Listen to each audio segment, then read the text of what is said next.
comment a évolué le fonds Europe Mid d'indépendance AM en ce mois de juillet 2025. C'est ce qu'on va regarder ensemble en analysant le rapport d'investissement de juin. Abonnez-vous à la chaîne si ce n'est pas déjà fait et activez la cloche. On y va tout de suite. Hop, alors c'est des extraits du... Donc cette slide contient des informations extraites du rapport d'investissement que vous pouvez télécharger depuis le site d'indépendance AM. Bon, pour l'instant, on n'a pas des métriques de performance puisque le fonds est trop récent. Donc on va attendre un petit peu, mais c'est la même stratégie que les autres fonds, si ce n'est qu'on s'autorise à investir avec capitalisation boursière un peu plus grosse. Du coup, les valorisations sont un peu plus élevées, hein. Mais vous trouvez quand même des dossiers des côtés dans les mids. Moi d'ailleurs, je préfère le segment des mids au small parce qu'il y a plus de liquidité sur les mids, il y a plus de flux entrant plutôt, pour être précis. Donc les valorisations montent plus vite. Donc ça c'est mon biais personnel, mais il y a aussi des bonnes idées dans les small caps. Le commentaire de gestion du mois. Ils ont réduit leur position dans le secteur de la défense. On comprend très bien, hein, les valorisations sont parties au plafond. Donc ils ont fait un carton là-dessus, bravo à eux, avec du Rheinmetall, avec du Dassault, avec toutes les boîtes de défense, hein, donc super. Ils ont soldé leurs investissements en Total Energy et Shell. Intéressant. Moi, je pense que ça reste des côtés, hein. Total Energy et Shell, ça reste des opportunités intéressantes. Quand on va sur du Subsea et du Technicas Reunidas, on va plus en amont du pétrole et du gaz, puisqu'en fait, ce sont des parapétroliers, hein. Donc, Subsea, ils font de l'exploration. Et Technicas Reunidas, c'est un peu comme le Technip Energy espagnol, ils font aussi des projets d'ingénierie pour l'exploitation pétrolière. Donc, bon, ça va être plus sensible, c'est des dossiers qui sont plus sensibles aux variations du cours du pétrole, hein, parce que les parapétroliers, ils sont dépendants de la dépense en capital des pétroliers et gaziers. Et donc, ces dépenses en capital, elles dépendent du prix de la matière première, évidemment. Bon. Ensuite, ils ont renforcé On-Back Holding et nouvelle position. Tiens, je savais pas qu'ils n'avaient pas de position dans Sword, mais en tout cas, Sword, c'est dans le fonds France et dans le fonds Europe Small. Bonne SS2I, hein, bonne ESN. Et dans Sinsam, qui est aussi apparu dans les autres fonds. Bien. En termes de valorisation, ce que je disais se vérifie, hein. On regarde donc leur fonds à eux en PER, il est à 11,1, un peu au-dessus des autres fonds, hein, qui sont plutôt vers 10. Le benchmark est à 15, donc ça se paye plus cher les mid-cap, hein. Bon, ça reste value. Il y a toujours pas de décote sur actif net, hein, toujours pas de décote sur actif tangible, etc. C'est vraiment un fonds value classique. C'est pas un fonds deep value, mais bon, il y a quand même des dossiers deep value dans leur sélection. Bon, ouais, les métriques respectent leur stratégie, c'est bien. Sur les dossiers, sur les variations, donc sur les dossiers que je connais, sur Trigano, on a eu une bonne publication. Enfin, en tout cas, une publication moins pire que ce qui était espéré et avec des perspectives en augmentation. Donc ça, c'est bien. Et Pluxee, alors, pourquoi? Moi, je comprends pas. Bon, si, je comprends. Pourquoi ils ont du Pluxee? Pourquoi les gens ont du Edenred? Je comprends très bien, les valorisations ont l'air attractives. Mais en fait, la valorisation représente le risque juridique. Et en fait, on est sur un business artificiel. C'est le ticket de rationnement. Super. Bon, ben voilà, inévitable, c'est qu'il y a une réforme des tickets resto, et bim, l'action, elle prend un coup. Donc, moi, c'est le genre de dossier sur lequel je ne peux pas investir. Bon, en tout cas, le fonds mid, eux, ils ont peut-être pas ces critères, on va dire, de marché un peu artificiel et régulé. Donc, ils ont investi là-dessus. Hop, et ben ça baisse. Bon, moins 6, c'est pas énorme, hein, après. The Navigator Company, eux, en fait, ils sont verticalement intégrés dans le papier. Donc, ils ont aussi des exploitations forestières, mais ils produisent du papier. Bon, baisse des prix de la pâte à papier. Donc, évidemment, c'est très dépendant des variations des cours des matières premières. Et on est price taker, hein, donc on subit la variation. SEB, on est sur... Alors, je ne sais jamais si c'est le SEB suédois ou le SEB français. Je pense que c'est le SEB français, hein, d'ailleurs. Pour l'instant, ça dépend de la consommation discrétionnaire plutôt, hein. Les appareils comme ça, électroménagers, c'est plutôt la consommation discrétionnaire. Ou en tout cas, on peut attendre d'avoir une meilleure santé du consommateur, d'avoir des meilleurs revenus avant de changer ses équipements. Donc, un peu décevant. Théo International, bien valorisé, oui. Ça fait partie de la thématique défense, donc en effet, ça a bien bougé. Danieli, ça, c'est une volatilité auquel il faut s'attendre, hein. Danieli, c'est de l'amont dans la sidérurgie. Enfin, ils aident les sidérurgistes à produire des usines de sidérurgie. Donc, l'acier, ça reste un peu volatile, ça reste compliqué, mais c'est, à mon avis, le point bas a été dépassé, hein, sur l'acier. Les prix de l'acier commencent à remonter. Si en bonus, l'Europe commence à mettre des protections douanières contre l'acier chinois, bah là, ça sera bonus, ça sera bien. Sur Jackie Metal, qui est dans ce secteur-là, dans la distribution, ça se passe bien, hein, depuis le début de l'année.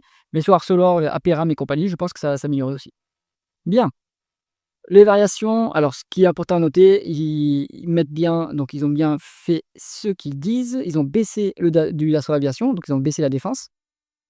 Qu'est-ce qu'ils ont baissé d'autre? Danieli, c'est juste une variation, à mon avis, du cours. Trigano, ça a monté, mais c'est une variation du cours. Vika, ça n'a pas bougé pour eux. Moi, je vous rappelle, hein, j'ai soldé ma position sur Vika. Après, donc j'ai calculé depuis le début de la position que j'avais ouvert en janvier 2023, ça a fait 200%, quasiment.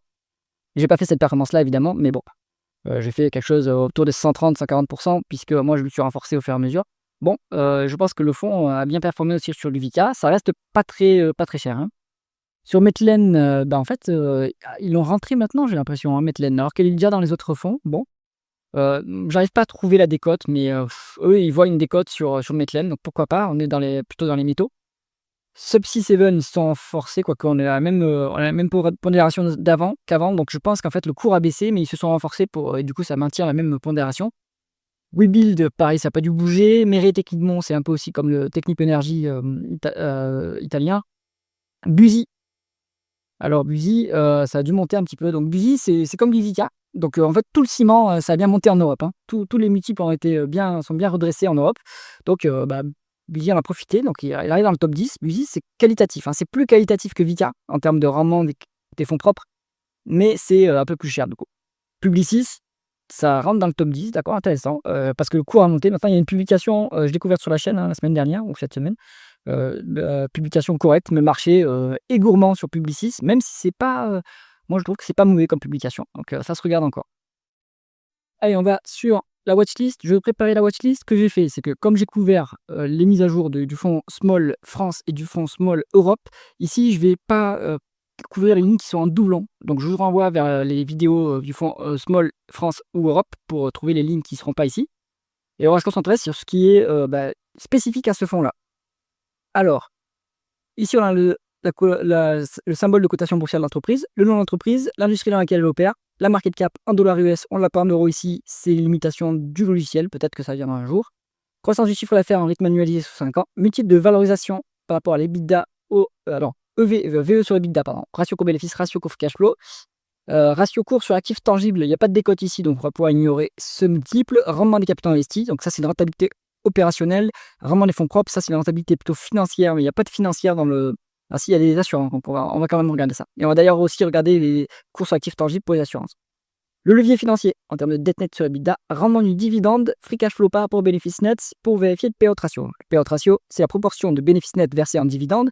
Il faut se rappeler que le dividende est payé via les free cash flow. Donc les free cash flow doivent être à minima supérieurs ou égaux au bénéfice net pour que le payout ratio ait un sens. Bon, on commence par la compagnie de Saint-Gobain. Donc on est sur la chimie du bâtiment. C'était une boîte qui était très peu valorisée en 2020. Ils ont complètement changé de stratégie. Ils se sont concentrés sur les activités à plus forte marge et ça a bien marché. Donc les multiples se sont redressés. Du coup, la croissance a l'air faible comme ça, mais ils ont changé de périmètre aussi, ils ont cédé des activités, donc il faut retraiter, il faut regarder à périmètre constant. Bon. En valorisation, c'est pas value pour moi, mais c'est raisonnablement valorisé, c'est pas très cher. Donc ça c'est bien, une bonne rentabilité opérationnelle, pas trop de levier, et un dividende qui est intéressant et qui est soutenable. Donc Saint-Gobain, plutôt, bon, c'est plutôt quand même, c'est pas un secteur qui est très chèrement valorisé par le marché. Là, elle commence à être bien valorisée. Peut-être à attendre un repli pour Saint-Gobain avant de se positionner. Et ensuite, on a Tenaris. On est sur le Vallourec italien. Par contre, c'est pas la même dimension, c'est pas la même échelle, hein. On est sur 20 milliards d'euros, 20 milliards de dollars. On est à une forte croissance quand même. Donc, bon petit dossier value par contre là. 600 valeurs d'entreprise sur EBITDA, c'est pas cher. Rentabilité opérationnelle qui est très bonne. Et on est cash net sur le dossier, hein. Donc, ça, c'est excellent. Un dividende qui est intéressant à ce niveau. Alors, le problème, c'est que c'est italien, donc retenu à la source. Bon, ça, vous savez. Et ce dividende est soutenable. Donc, Tenaris, ça se regarde d'un point de vue. J'aurais du mal à dire d'un point de vue rentier, dividende, parce que c'est quand même très cyclique, hein. Donc, vous n'êtes pas sûr d'avoir ce niveau de dividende tous les ans. Donc, plutôt dans une optique value, ça se regarde tout à fait. Si jamais vous cherchez un portefeuille d'investissement passif et performant, cliquez sur le lien en haut à droite de la vidéo. On continue avec ASR Nederland. Donc là, c'est une assurance. Bon, moi, j'investis pas dans l'assurance. Pour les assurances, on veut une décote par rapport au ratio court-bénéfice. On veut être à moins de 10 et on veut avoir une décote sur actifs tangibles parce que les bilans des assureurs, c'est aussi compliqué à lire. Donc, on prend ce que nous dit le management et on met une marge de sécurité. Donc, c'est pas le cas ici. Donc, elle est chèrement valorisée. rendement des fonds propres, 10, c'est le minimum, 10% de rendement des fonds propres, c'est le minimum syndical sur les financières parce elles ont beaucoup de leviers. Je ne suis pas sûr que ce levier-là soit intéressant, soit réel d'ailleurs pour cette assurance. Vous avez un dividende qui est intéressant, donc qui est soutenable par rapport au bénéfice net. Donc, pas assez de marge de sécurité pour moi sur ASR. AGAS, c'est un peu le même topo, hein. On est sur un PER. Bon, il est plus proche de 10 quand même, mais on n'a pas suffisamment de décote sur actifs tangibles ici, malheureusement. Vraiment, les fonds propres à 15%. Bonne qualité, par contre. Et un dividende qui est soutenable et qui est assez élevé. Donc là, ça peut être intéressant. J'ai une petite dividende AGAS. Eiffage. Alors, Eiffage, c'est un dossier que j'aime bien. On est dans la construction. C'est comme Vinci, un peu plus petit, mais c'est des business un peu récurrents et bien diversifiés mondialement. Donc ça, c'est bien. Multiple très peu cher. On est à 7, en moins de 7 en VE sur EBITDA, c'est très bien. Et 4 en price to free cash flow. Rentabilité correcte, c'est intensif en capital, hein, comme métier. Donc les rentabilités à ce niveau sont acceptables, hein, pour ce genre d'activité. C'est un métier qui fonctionne beaucoup avec de la dette également. Donc attention. Mais là, on n'est pas trop élevé en termes d'endettement, 2,4. Puis ils sont forts, hein, ils sont pointus sur la gestion de la dette, hein, vu que c'est un peu leur matière première aussi. Donc il n'y a pas trop de risque à ce niveau, je pense. Et un dividende qui est intéressant à 4% et qui est bien soutenable par rapport au free cash flow. Donc FH, ça se regarde d'un point de vue value et d'un point de vue dividende aussi, hein. Je pense que c'est intéressant. Alors Mowi, je connais pas. Alors quand on dit Mowi ASA, ça doit être une boîte norvégienne. On est sur donc peut-être qu'ils font du saumon, hein. Je pense qu'ils font du saumon. On est sur une bonne petite croissance, des multiples qui commencent à être un peu élevés. On est à 11 en VE sur EBITDA, 16 en price to cash flow. Je trouve que c'est un peu cher. Donc là, on est plutôt sur on va dire, une petite croissance à prix raisonnable.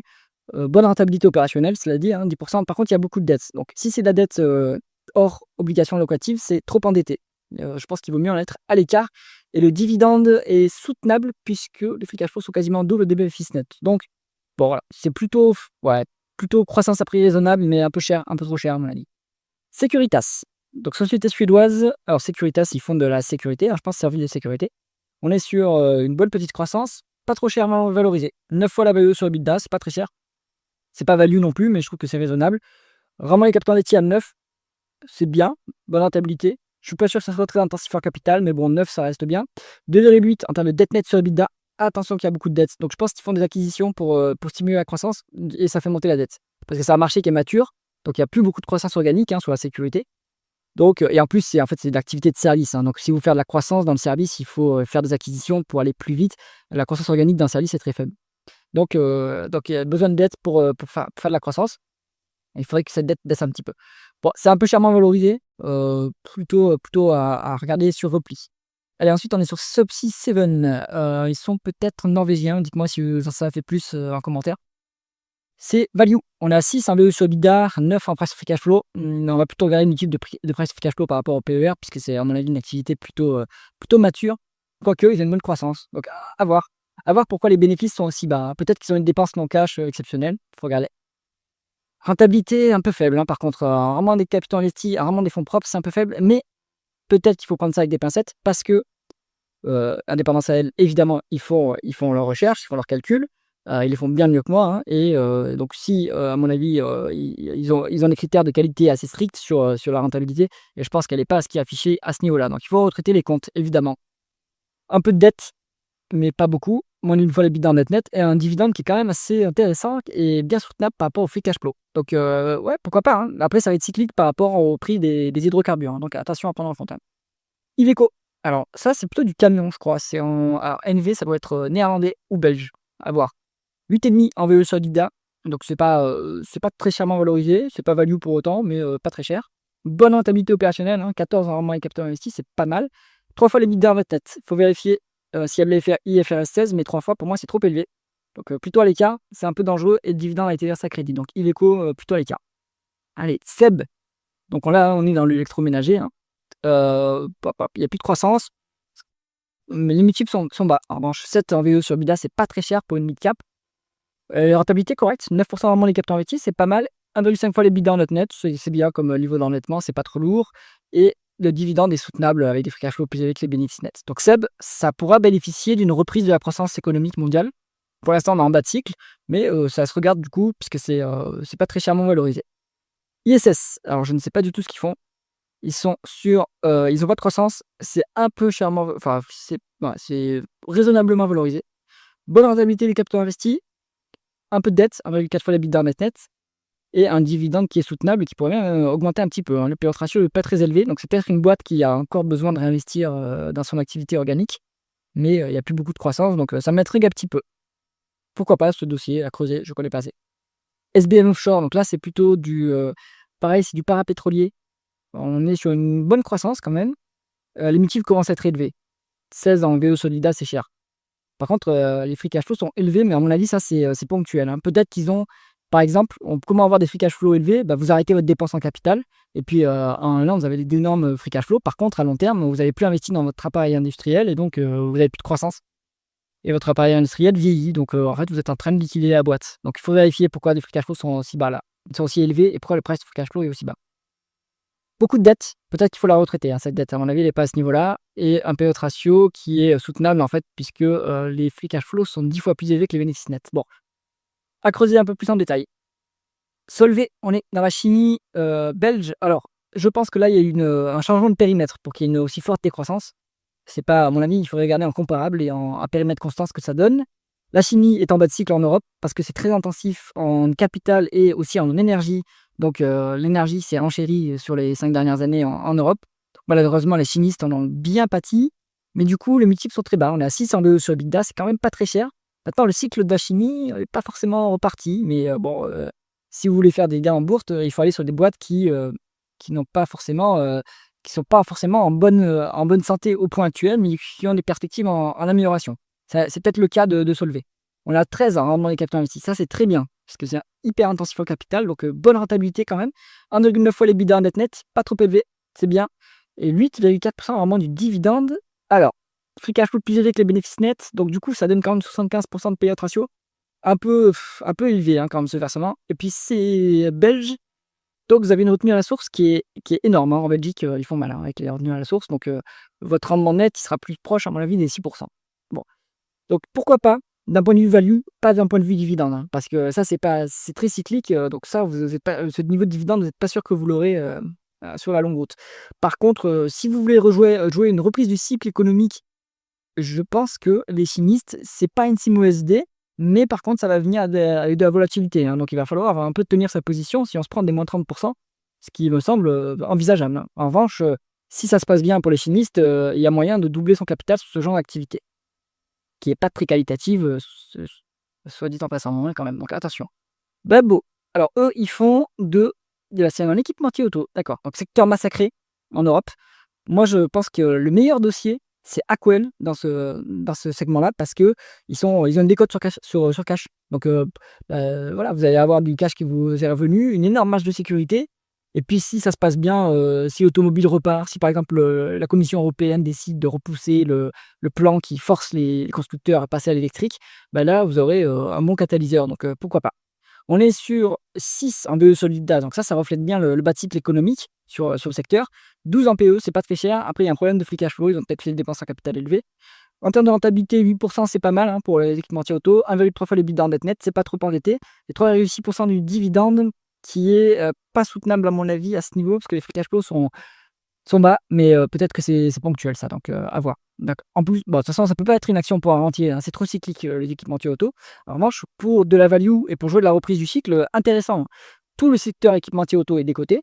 Alors il faut faire son tri. Je pense que la meilleure, ça reste Aquel, hein. Après, c'est une small cap, hein. Pluxee, je déteste ce business, donc je vous en ai déjà parlé avant. Ce business est trop régulé et donc un jour ou l'autre, ça sautera et c'est pour ça que les multiples sont bas, en fait, hein. Vous regardez, VE sur EBITDA à 4, c'est rien.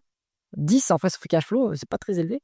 Bon, le ticket de rationnement, une fois que le socialisme aura disparu en Europe, est-ce qu'on aura toujours besoin des rationnaires comme ça? Je suis pas sûr, hein, donc bah, forcément, vous avez une énorme rentabilité opérationnelle, 17 en rendement des capitaux investis, 69% en rendement des fonds propres. Ah, excellent! En fait, on vous donne de l'argent et puis après, vous le redistribuez, vous autorisez en fait, vous restreignez en plus la distribution d'argent, hein, puisqu'un ticket resto, c'est 25 € par jour. Donc, vous avez une énorme visibilité sur quand est-ce que vous allez débourser en fait votre trésorerie. Et en attendant, vous vous placez ça tranquillement pour toucher vos intérêts de trésorerie. Donc, ça n'a pas d'intérêt ce business, désolé, hein. Donc Cashnet évidemment, c'est pas forcément du coup, c'est pas l'argent de la boîte, mais par contre elle s'en sert pour, toucher des intérêts et on est sur un rendement du dividende à 2 qui pourrait augmenter beaucoup plus, hein, puisqu'on est à 30 en payout ratio et voire même, 15% en termes de free cash flow. Pluxee, absolument à l'écart. Maintenant, c'est value, je reconnais hein, d'un point de vue chiffre, hein, mais voilà. Moi, je n'investis pas dans ce secteur. Ensuite, Sigma Rock, on est sur construction intérieure. Je ne sais pas quel type de matériel de construction. Peut-être que c'est du béton et du ciment. À vérifier. Forte croissance, hein, à signaler par contre. Donc là, il y a peut-être un changement de périmètre aussi. Hein. Les multiples commencent à être élevés. 13 en VE sur le EBITDA. Là, c'est même en dehors du raisonnable, je trouve. Ça commence à être cher. Et même en PE, en presque cash flow, c'est cher.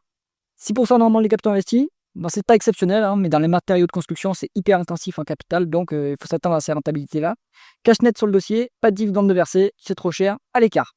Bon, alors dans cette liste, moi je trouve, donc d'un point de vue value, qu'est-ce qui est le plus intéressant Eiffage, je pense que c'est très bien Eiffage. Honnêtement, après bien sûr, ils n'ont pas des déclarations sur une nationalisation des autoroutes et compagnie, mais bon, ils sont diversifiés à l'international, c'est très bien. Tenaris, très bien aussi. Ça va être peut-être un peu volatile, mais c'est intéressant. Et en troisième position, moi je pense que je pourrais mettre, je pense que Brembo, ça peut être pas mal, hein, c'est bien décoté. Et bon, avec l'équipementier auto, ça vient avec de la volatilité, mais je pense que c'est intéressant. Sinon, vous pouvez prendre Subsea également. J'espère que cette analyse vous a intéressé. Si c'est le cas, mettez un pouce vers le haut et pensez à vous abonner à la chaîne. À bientôt.